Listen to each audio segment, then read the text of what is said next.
Hello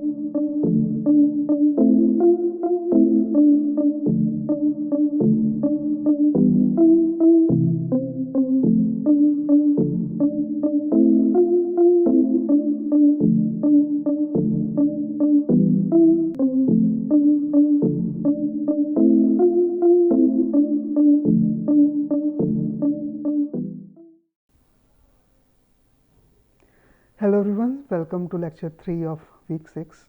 So where we are discussing about pre-training. So we have started talking about pre-training transformer encoders. Now we will continue this discussion in this lecture and we'll move to the next component, that is encoder-decoder. How do you pre-train encoder-decoder? So this will be the concept that we will be covering. So how do you, we'll continue on fine-tuning BERT, focusing on span based applications, and then we will also see how to pre-train transformer encoder-decoder. So let us take an example of a span based application. So this is from a square data set that actually has become very popular. It was very popular when it was announced. So this is more like a reading comprehension kind of task. So you may remember, and I mean in school days you may be given a passage and a question that you have to answer from within the passage. So that was the task. So you will select one passage. So you are having this particular passage in meteorology. Precipitation is any product and so on, and then based on this passage you will have certain questions. So they had many annotators who tried to collect the questions. So they created the question and also gave the answers. So answers actually had multiple answers. So we'll see at some point of time how they try to evaluate with multiple answers. But right now let's see, we have a question: what causes precipitation to fall?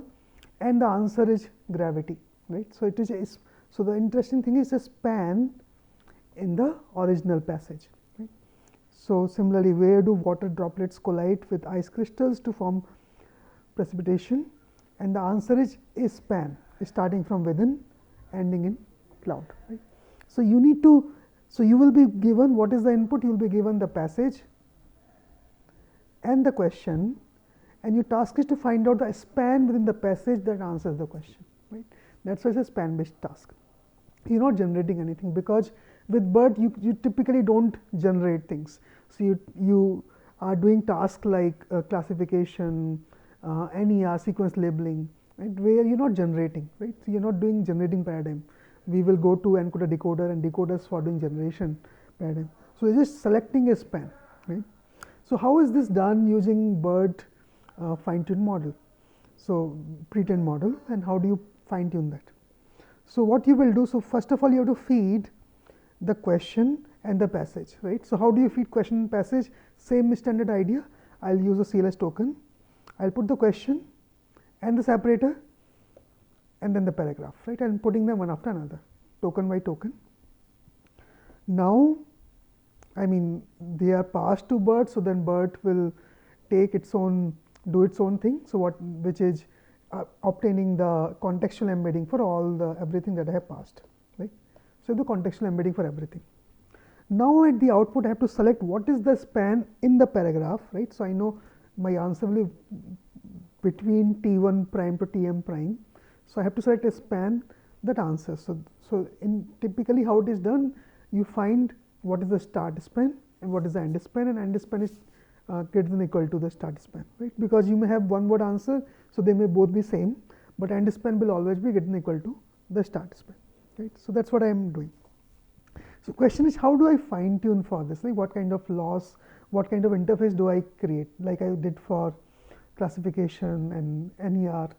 So what kind of interface I'll create? So the standard interface was very interesting, right?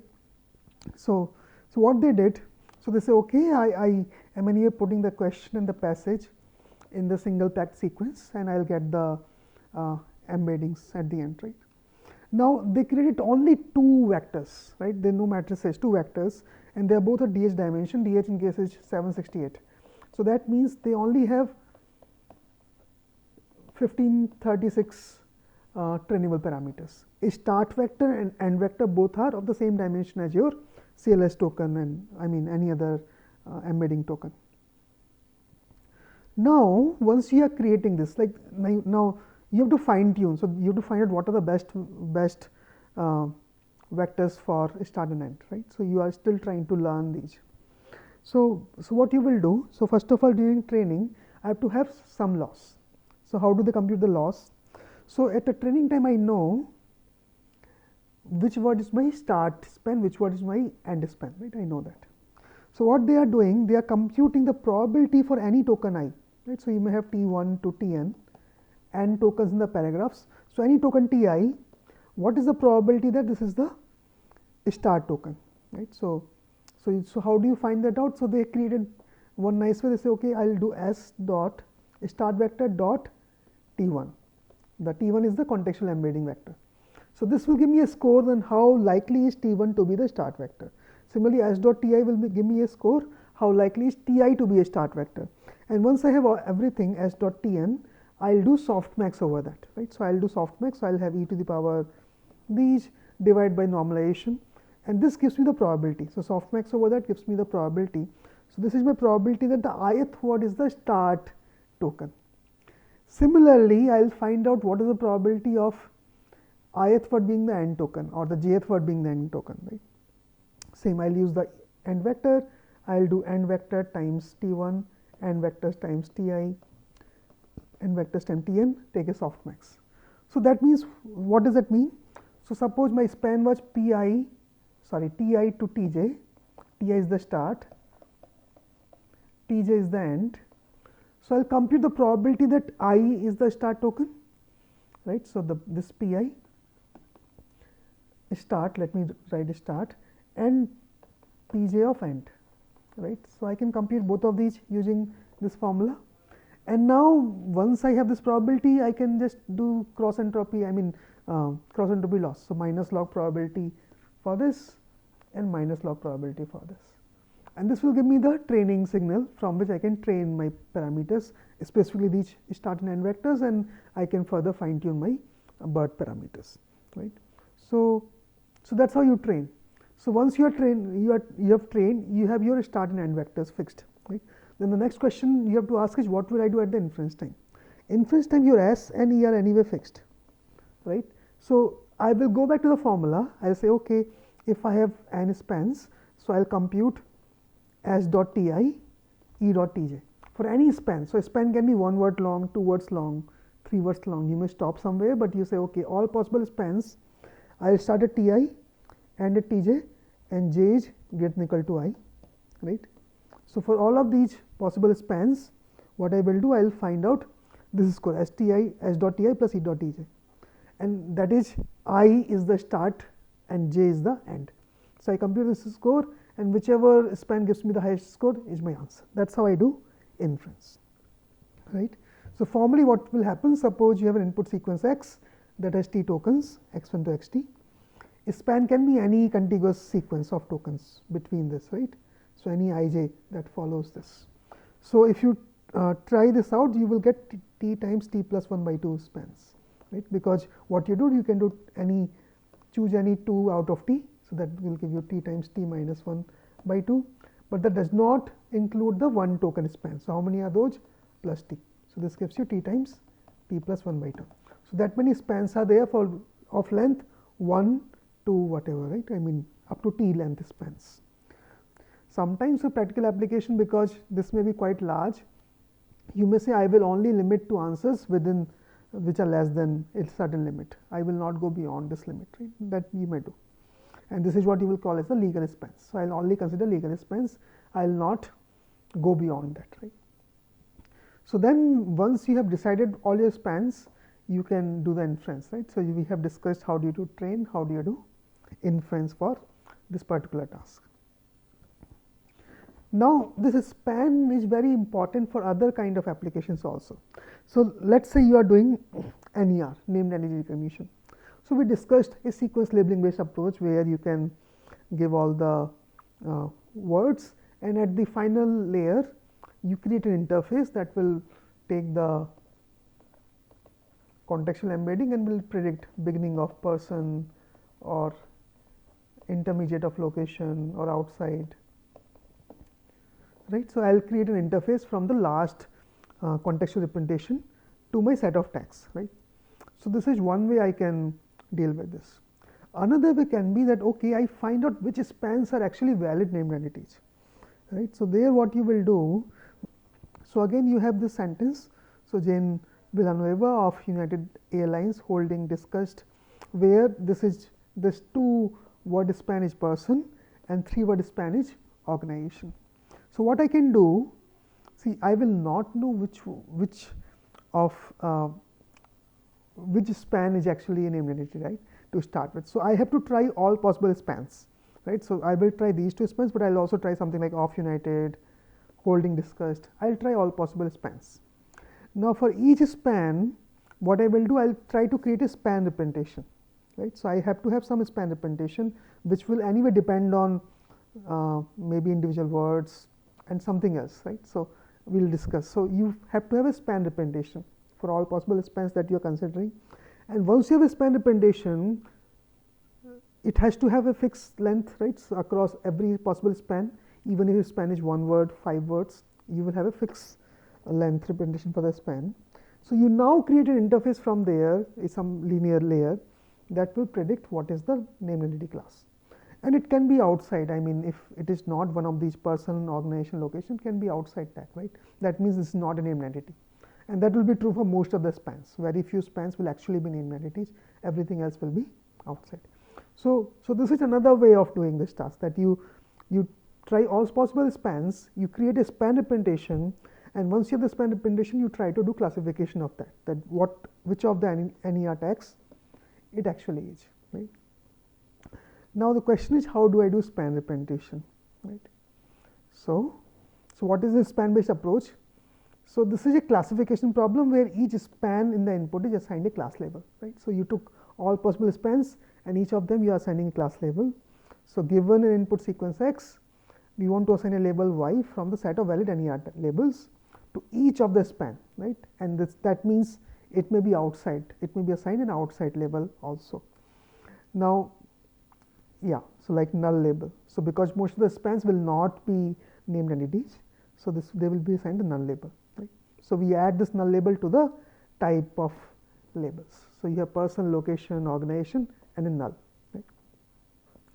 Now, so most schemes for representing spans, they make use of 2 things. One is the span boundaries, like there will be a start and end of a span. I have to make use of those for sure.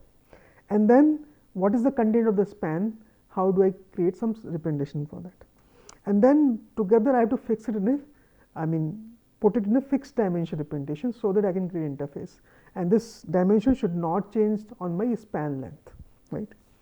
So we concatenate, what we do, we concatenate the boundary representations with the summary representation. I mean, that's a straightforward thing. So you have something for the boundary, something for the entire span, you concatenate, and this will give you a fixed dimension representation of the span vector. So simplest possible approach can be, so you have the so let's say I is the start token, Ti is the start token, Tj is the end token. So I can create the average of output embedding, so whatever the final layer is giving as the summary representation.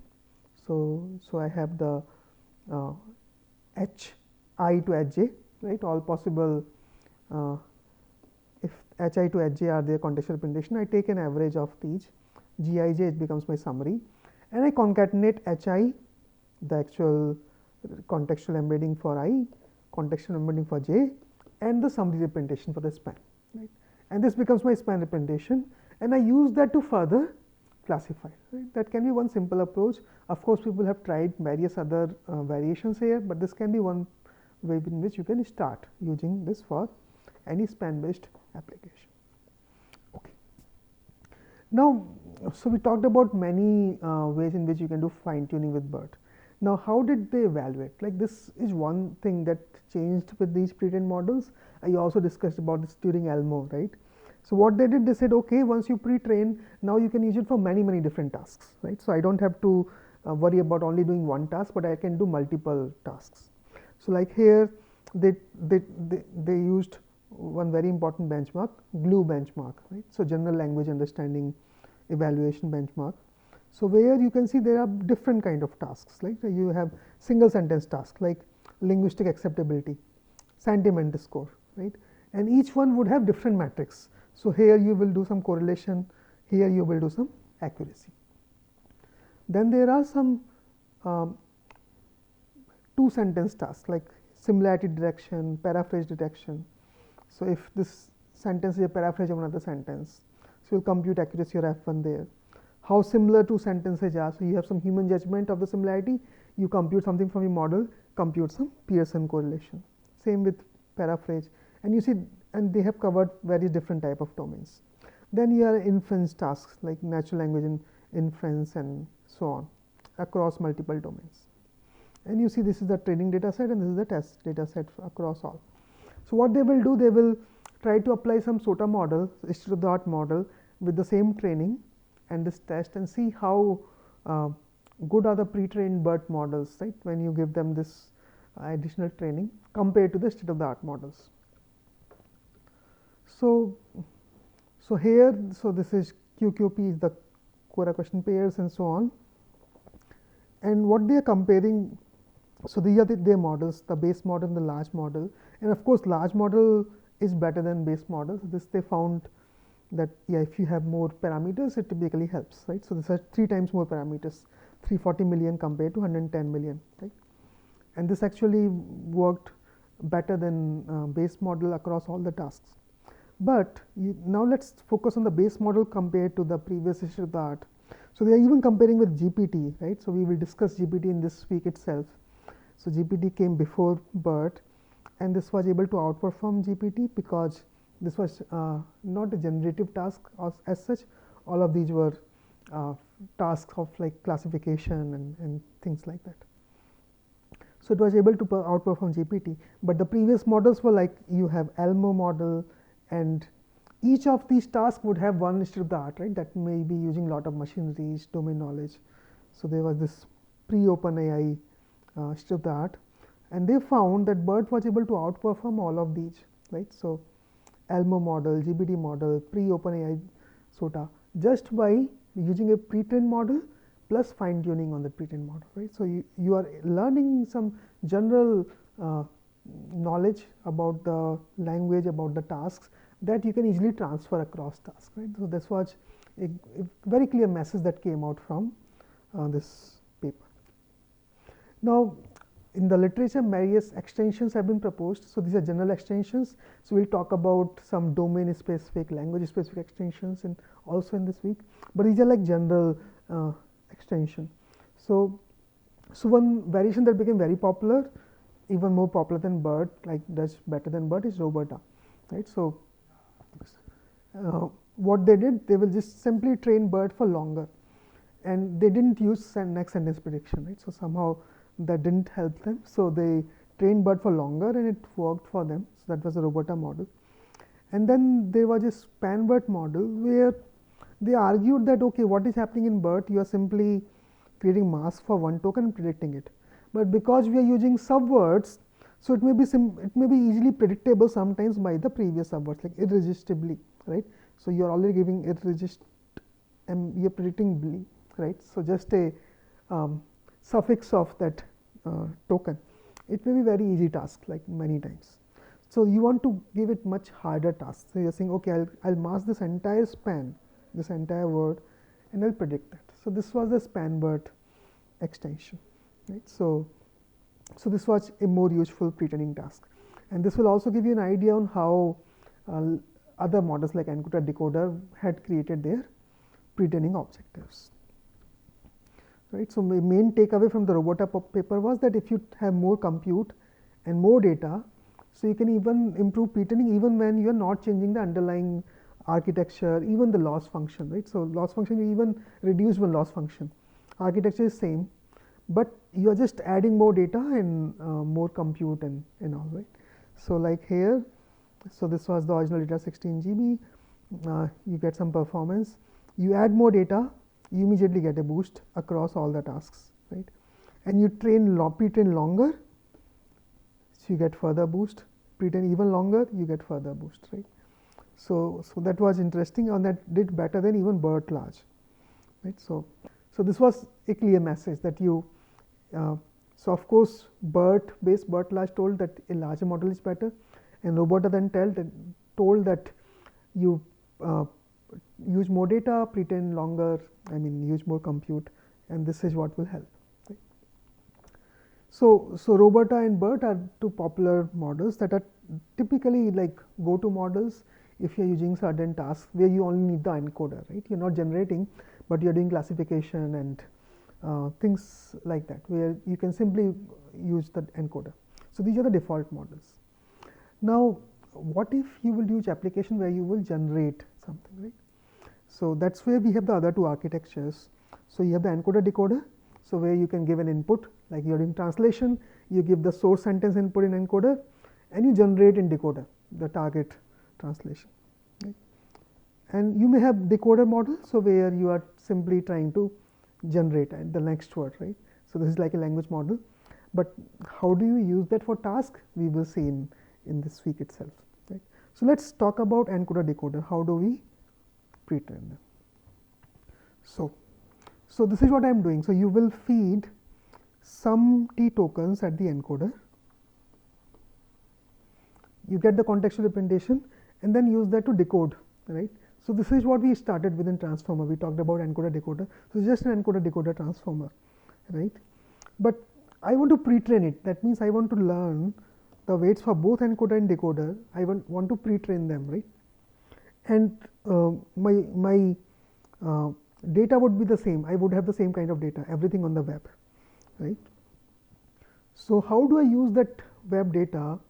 So we used an encoder using a masked language model, but how do I use that for pre-training encoder-decoder together, right? So the encoder portion, the good thing that we saw is it benefits from bidirectional context, and decoder portion will train this from the language modeling, right? So you can do autoregressive generation through decoder. So you have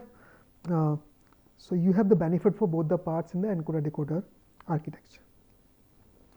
So now you can do something like language modeling. So but where a prefix of every input is provided to the encoder and is not predicted, right? So let us see what kind of objectives were used for pre-training encoder-decoder models. So one of the very first model was like mask model. So that was in ICML 2019. So it extended the idea of BERT for pre-training this sequence-to-sequence model. So what they said, okay, so what I will do, I'll take the same sentence, and like BERT, I'll mask the input in the encoder. So these are masked, right? So I have 8 token sequence. So I have masked 4 tokens from this. So I'll feed the mask and everything else in the encoder, right? And the decoder, what I will do, so I'm starting from a start token.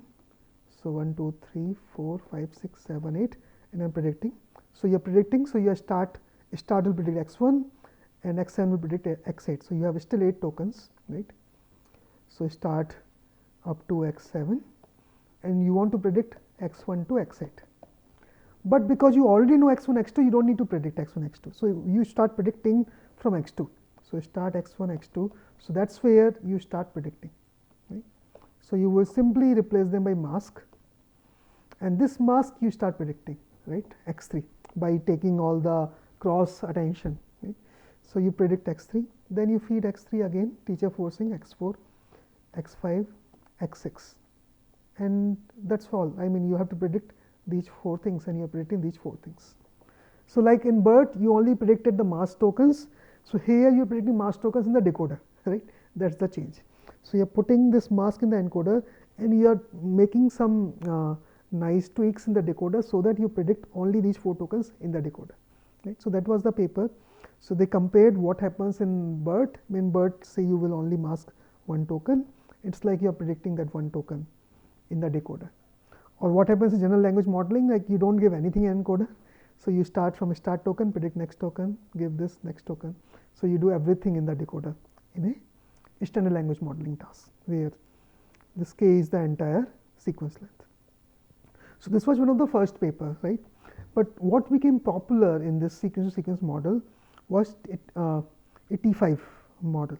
So this came in Journal of Machine Learning Research 2020, and this was named T5 because it was text-to-text transfer transformer. So T5, right, 5 teach. Now, what was the training objective that they used? So they said, okay, I have at my disposal the same text on the web. So you will have a sentence like this: thank you for inviting me to your party last week, right? Now I have to do something so that I can feed this to encoder and decoder and use my decoder to train to get some loss through which I can train my parameters, right? So in encoder decoder model, so typically the loss comes from the decoder side, right? Unless you have a specific loss function that you have created for the encoder. So what you will do? So they did something called span corruption, right? Very similar idea, but what you will do, you will take the sentence and you remove some spans. So for inviting is removed. Thank you for inviting me to your party last week. Removed it and replaced with something like X, right? Last you remove by something like Y, right? So this become your input. So this is what you will feed to the encoder, right? And X and Y are special tokens. Okay, now what should decoder do? Now there are various possibilities that they tried, and what worked best for them? You predict the span that you had corrupted. I mean, you will predict target will be, you say, okay, I will put X, and then for inviting, then Y, last, and G. Right? G is the denoting the last, the end of the decoder. So this is what you will feed at the encoder, and this is what will go at the decoder. So this is your ground truth, and then you compute your loss based on cross entropy from this target in the decoder, right? And this will pretrain all your parameters of the encoder and decoder. So actually they tried many different kind of losses. So in the paper, this is a very long paper. So they said, okay, so this is your input and this is your target, right? So they tried prefix language modeling. They say, okay, I have the same sentence, I'll divide into prefix and suffix, right? So I'll put thank you for inviting in my encoder. So this is what you'll put in the encoder, and this is what you'll put in the decoder, and the remaining portion you'll put in the decoder. So that is one sort of objective, prefix language modeling. Right? So you can see some very interesting kind of self-supervised loss that people can devise. Then they used bird style model, that is thank you for inviting is masked, right, me to your party, and they even replace randomly, right? And what they are predicting is the original text. You will predict the entire thing. Thank you for inviting me to your party last week in the decoder, right? So that is one way. You replace some things and you mask certain things like bird. You deshuffle, I mean you shuffle it, party me for your two last fun you inviting week. I mean you shuffle the complete word order and you predict the original word order, right? And the mask style, the previous paper that we saw, mask style, and where you simply mask and predict the original text, exactly the way the mask paper was doing. And then you say, okay, you create some noise like corrupt some spans, right? So this is not same as masking, because masking you tell how many tokens you have masked, right? You're telling I have masked 2 tokens, but X means you could have corrupted 1, 2. You may not have corrupted at all, right? I mean you would have corrupted any number of tokens, and then you have to predict what was there in X. So X had for inviting, what was in Y last, and then you end with G. So this is what as we will see worked best for them. They also tried dropping tokens. So you drop tokens and then predict what tokens were dropped. So there you're not even telling where you have dropped the tokens, and then random spans. So thank you. So this was another thing that so you create some random spans, right? So what actually worked for them? So they saw among this main 3 objectives. So whether you do prefix language modeling, bird style, or deshuffling, deshuffling didn't work so well. Among these, bird style worked better than the prefix language modeling, right? So bird style was preferred. And then in the bird style, where you are they tried multiple things. So they tried like mask style, replace corrupted span, and drop corrupted span. And among all these, so actually drop corrupted span also worked for them nicely, but what was the best was replace corrupted span, right? This particular idea that we saw, and this became the T5 pre-training objective, and that is typically known. T5 objective is known with this. So this paper also had a lot of ablations on what happens if I do this particular objective versus that. Like how many spans do I corrupt, like 2, 3, 5, what length spans. And they even consider various architectures. They said, okay, let's also put ablation on what architecture will I use. I can use encoder-decoder. So this is actually what T5 was. So you feed input in encoder and in output in decoder. I can do just language modeling, that is, I feed the input followed by the output, right, one after another. That is language modeling. I may predict the next word, but I can't use the bidirectional context in the input here and say, okay, but you can also modify this model so that at the prefix, so you call something as prefix in the language model, you do bidirectional encoding. So you modify your mask, this mask self attention, so that within the prefix you are not masking, they can do bidirectional attention, but starting from the output you can only do unidirectional, right? You can only go from left to right. So they cannot see the future token, they can only see the past tokens. So this is the prefix language modeling, right? So they said, okay, among these three, which one works better? So one disadvantage of encoder-decoder model surely was the number of parameters are roughly doubled, right? Even more than doubled. So they compared with the parameters and cost and all the performance, and they found that the encoder-decoder with the denoising objective, the span corruption, had double the parameters, but it outperforms everything else, right, in all the different benchmarks.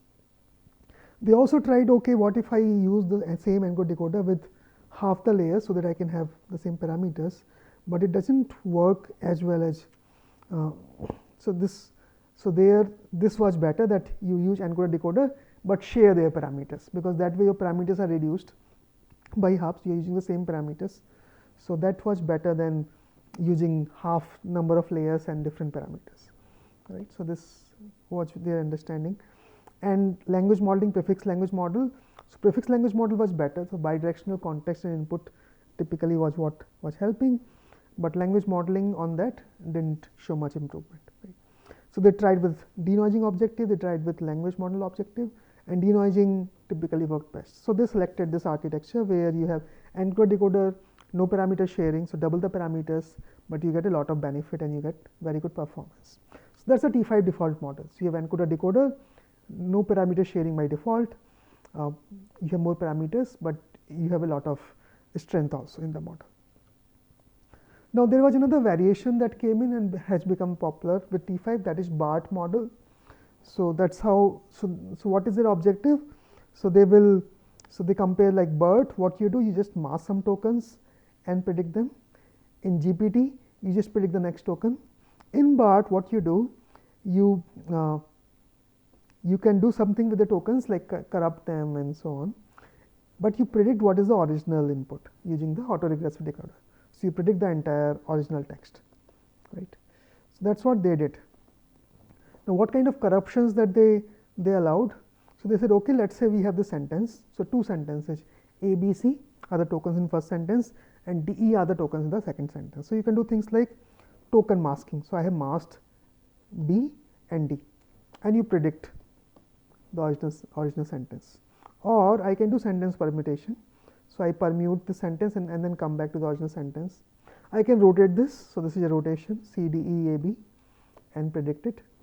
I can delete some tokens, and then predict the original text. I can do infilling. So infilling means I do not know how many tokens will come. It may be 0 token, like here there is nothing in between, but here you have to put BC, right. So you do text infilling. So they combine all these different kind of corruptions. So they said they didn't use just one of these. They combine all these different type of noises and use that for their pre-training objective, right. So that's very similar idea, right. I mean, you take data, you corrupt it somehow and try to predict the original text, and that is what is BART model. Now we talked about fine tuning encoder when it is pre-trained. Now how would I fine tune this encoder-decoder model when it is pre-trained? So do I have to create interface in terms of extra parameters? So interestingly, you don't need additional parameters here, because you have the encoder where you can feed the input, and you have the decoder from where you can generate the output, right. So I don't need to create an interface. I'm not doing classification directly here. If I am doing classification, I will also do it as a generation task. So, I will give a sentence and ask what is the class, and I will generate that in the decoder, right. So, I do not need any additional parameters.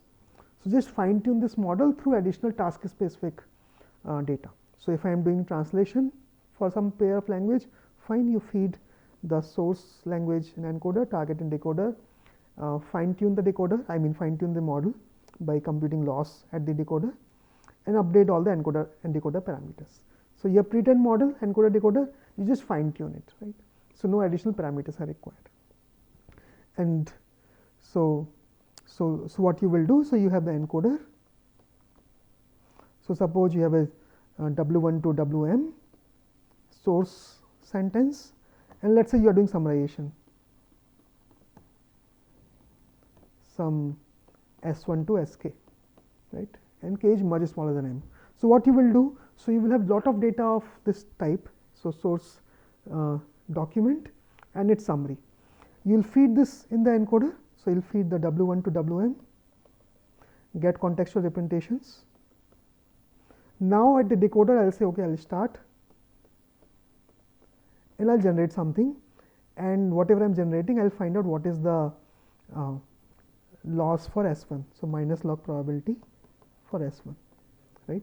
So, I will compute this loss and aggregate this loss, back propagate and update all my parameters, right. And once you have updated your parameters, your fine tuned model is ready and you can use it for summarization tasks. So, you start from the same pre-trained T5 or BART model and you fine tune them on various applications. So, that is a typical way they were used. Now, I mean the T5 paper, that is why I mean it make a lot of noise also, because what they showed that you have now this architecture, you can do any task, right. Like if I am doing translation, fine, I will feed the sentence in English at the encoder, and in the decoder I will get the German output, right. Even if I am doing something that is not text generation, like is this sentence acceptable or not, I can feed the sentence in encoder and the decoder can say acceptable or not acceptable as a generation, right. So, this can also be generated. Like how similar two sentences are, you feed the two sentences at the source input and the decoder will generate how similar they are, it will generate a number. Same way summarize, you feed a sentence or a document as input and you get the summary at the output. So, you can even treat other classification and other kind of tasks also you can do using encoder-decoder, because you can generate the output at the decoder, right. So, that idea came in with T5, and that idea was anyway popular with GBD models that we will see in the next lecture. So, we have seen how to pre-train encoders, pre-train encoder-decoders. We will see how to pre-train decoders in the next lecture. Right. Chapter 11 of our SLP 3 book will give you more idea about the BERT fine tuning part.